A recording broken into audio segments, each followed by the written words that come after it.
Hello and welcome to the Lent For Everyone podcast. My name's Tyler, and joined with me this evening is my lovely wife, Michelle Hughes. Yay! Yeah, that's me. Last year, we did the Lent For Everyone podcast, and this year I thought it would be fun to include another voice, but since it's COVID and it's not so easy to find another voice, or to at least sit in a... I was default. Well... Yeah, I didn't mean to say that you're the only one in my circle of friends that still exists, but actually that is kind of true. Sure. So. Yeah, it's true. Mm-hmm. So I actually just thought, it's more fun to hear two people talk together than it is to just hear one person. To you, you're boring. Yeah, I know. Yeah, exactly. Just kidding. That's why you didn't listen to the podcast last year. I didn't. I did listen to a few. I was busy or something. Yeah. All right, well, let's get into it. The way we're going to do this, I mean, we're recording. It's Fat Tuesday, and we didn't celebrate that in any measurable way. We didn't get ponchki, and we didn't, gorge ourselves. What are we even doing with our lives? I did yoga. I did the opposite of Fat Tuesday. I thought about it yesterday, but I didn't think about it today until it was too late. I just saw... a friend of ours post about you should be eating all the ponchkis and stuff. And oh well, we'll make it up sometime.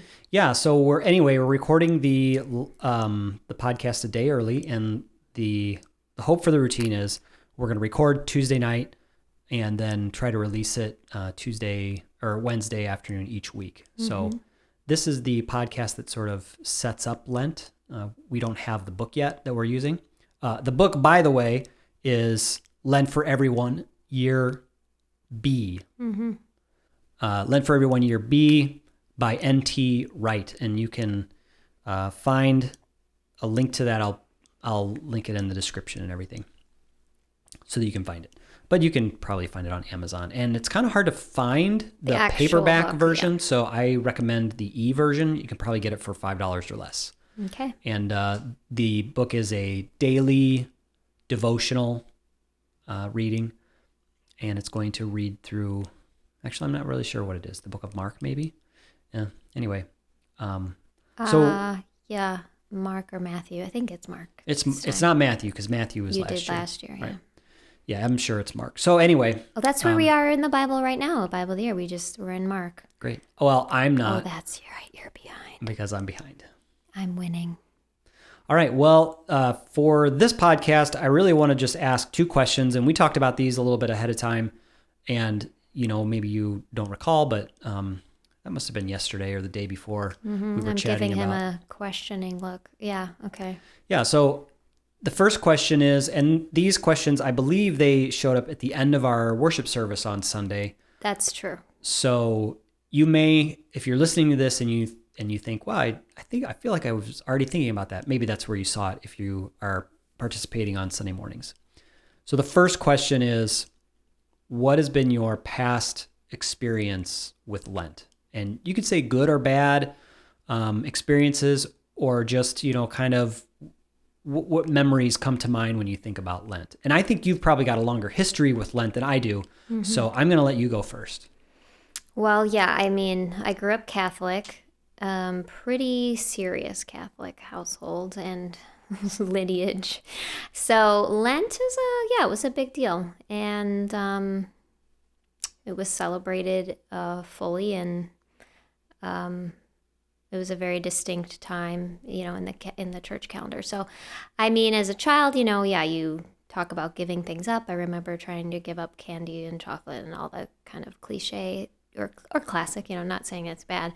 And, we did some extra readings. I know my mom would try to make us do certain things, and we weren't the most cooperative children, so we just kind of laughed at her a little bit, and God bless her. But, I mean, I found it to be a very solemn but also fulfilling time. I really enjoyed once we did get to Easter, and there's just a lot going on in the Catholic Church the week leading up to it, with reenactments and signs of the stations, not signs of the cross, stations of the cross. I mean, we went to it all. Don't they do the first baptism they wash feet. You kiss the cross. Like there's just a lot. What do you mean? The baptism? I thought we went to a service a couple of years ago. Oh yeah. Where it was My baptism. stepdad got baptized. Right, baptism and communion, the first one, and it was like a 3-hour service. Yeah, it was like 3.5 hours, I think. It was brutal. Yeah, that was like your first Catholic service for a while. One of my only like pure Catholic experiences. And but anyway, so you celebrated Lent as a family growing up, and you remember a few things about that. You know, maybe it being a special time for your family. Yeah. And then talk about it as an adult, sort of doing it on your own. Sure. How is that different?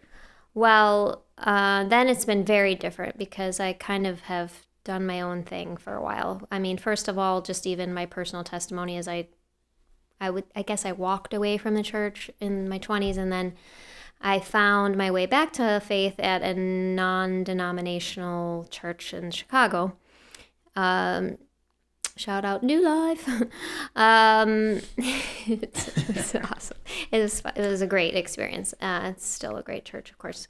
And so it's not in non-denominational. It's not really marked out as much. I don't even know if we really talked about Lent per se, but we did a huge thing at the beginning of the year in January. We would do a time of fasting as a whole church. So January I was all in with, refocusing my life in prayer and fasting and stuff like that. And so then, I don't know, maybe they did even talk about Lent here and there. I mean, obviously we celebrated Easter, but there just wasn't as much fanfare leading up to it from what I remember. And I was also kind of like already felt good. I had just gone through a month of fasting. So then we met, and you have been working in Methodist churches, and Lent came up again. And honestly, I still can't say I've done a lot with Lent on a personal level, because I still do a lot of my I do praying and fasting in January, and we just did that. And anyway, but this year I definitely do want to try to tune into it a little bit more and make it more meaningful. Yeah, so I feel like in the liturgical calendar,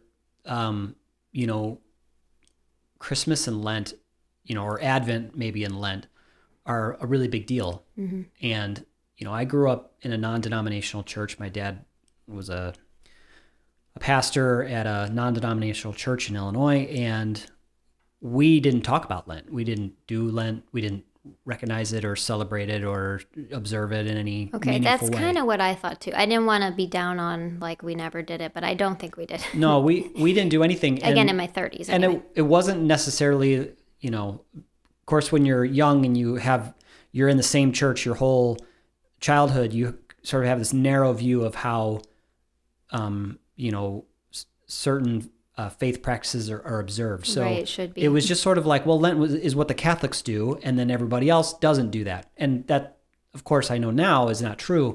But so I, growing up, didn't have any experiences with Lent.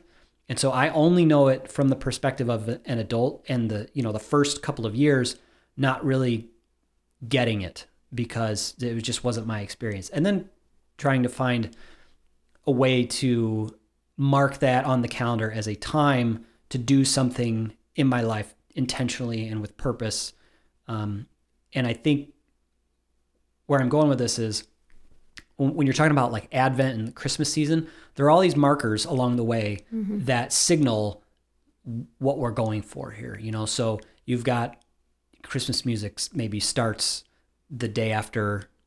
Well, actually, it starts way earlier now, but you got Black Friday and you got the Christmas music, and you go to Costco and you see all the decorations out, and there's all these, everywhere you go, there's all these signals that, okay, Christmas is coming, and you got lights to put up, and you got decorating your house, and you start doing stuff with Christmas cookies and thinking about gifts for the neighbors, and you're shopping, and there's this big, long buildup, and then Christmas happens, and it's pretty obvious we're all doing this together, and there's all of these signals along the way. I want Lent to be sort of the same way. Like I want Lent to have those similar signals along the way that we're pointing towards Easter, and Lent is the season to help us get there. So Yeah. Great. Not a lot of experience with Lent as an adult, but I do feel like for me, Ash Wednesday is always really powerful. There's something about when, now this is obviously pre-COVID era, but you would go forward and the pastor would put ashes on your head and say, something to the effect of, ashes to ashes, dust to dust, from whence you came, you will return, or something. I don't think that's quite it, Okay. and I can't remember it either. That sounds like a movie or something. I know I might have made part of that up, but I do like like from, it a lot from too. dust you came and dust you shall return, or something like Yeah, that, which yeah. is a little bit of a morbid thought, but not necessarily. I mean, No, that's, I like it. and it just sort of like, I don't know, it has an effect on me like, oh yeah, like life is short, mortality is for certain, Yep. and now I'm going to spend the next 40 days sort of visiting that on a regular basis. So setting up, like I said, some signals to make sure that we're marking our way to the cross and then to the resurrection. So so let's talk about question number 2 here. So if the first question is, what has been your past experiences of Lent? Question number 2 is just, what are you going to do for Lent this year? Like, what is going to be your personal contribution to the season of Lent? So maybe you mentioned when you were a kid, you would maybe try to not eat sweets, or you don't eat chocolate. And I know your parents don't eat meat on Fridays, Yeah. which is a pretty specific and traditional, way to observe.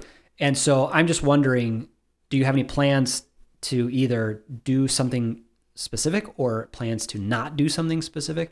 And I'm already thinking there's somebody out there going, my plan is to give up giving things up. Yeah. Like the guy that says, my New Year's resolution is to not do resolutions, Well, I mean, again, I do something a little different in my personal calendar with January, so I'm not so inclined to do something with the physical, like food or things like that. Sure. But I've always struggled with reading the Bible consistently every day, and so I'm on a. You do? I know. Yes, I do. And so I'm jamming with this Bible in a Year with Nicky Gumbel. I think he helps immensely with his commentary every day. That's really motivated me because I want to read what it is and then get his help.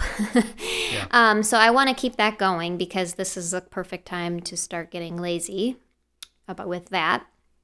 So, but then I've been doing that in the morning mostly. So then I think this study will be in the evening. So I think for me, it's just, even doing the Bible in a Year every morning, I thought I wouldn't have made it this far. But so now then kind of like doubling up in Lent, like morning and evening. So yeah, I guess that's a self-sacrifice for me because I am a terrible morning person. I'm also pretty ADD when it comes to reading anything. Yeah, I don't know. We'll see how it goes. Yeah, I think you'll do all right. And I think that one of the things that I really like about Lent for Everyone is that because it is a daily reading, it has a built-in commitment with it. Like if you say, I'm going to do this, I want to listen to the podcast, I'm going to do the study, I want to do the small group on Friday nights, then you're already jumping into Lent with some commitments sort of on your plate. And I think that's really positive. And I also want to say, where you say, well, I've always struggled to read consistently on a daily basis. I'm pretty sure you just described Everybody struggles with that. I don't know. Some people seem to be good at it. Yeah, I try not to think about those people. It's too frustrating to find someone that's good at it. I know. I struggle with reading everything, regular books. So Yeah. Okay. Well, I don't have anything specific that I'm going to give up. Usually I'll claim that, oh, I'm not going to, eat chocolate, or, I'll think of something. And for those people that do those kinds of things, I don't want to make it sound like those are trivial or they don't have any meaning, No, because that's great. I think that what happens is every time, for example, if you're going to give up chocolate, then every time you go, maybe you have a point in your day where normally you would, have an M&M or a, Go look for a snack. yeah, all of a sudden you go, I'm not doing that. And then it's a little reminder to you, why am I not doing that? Because it's Lent, and because these are the things that I'm focusing on. And I think it's not a terrible sacrifice to not eat chocolate for a month, but that's not the point. The point is you're creating these markers along the way, real reminders. It's the season of Lent.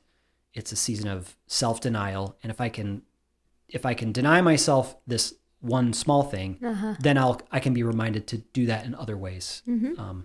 And so anything anybody does, is great. I mean, it's all personal choice and what you feel led to do. We also did some media fasting before. That was in January. Awesome. I think we should do that again.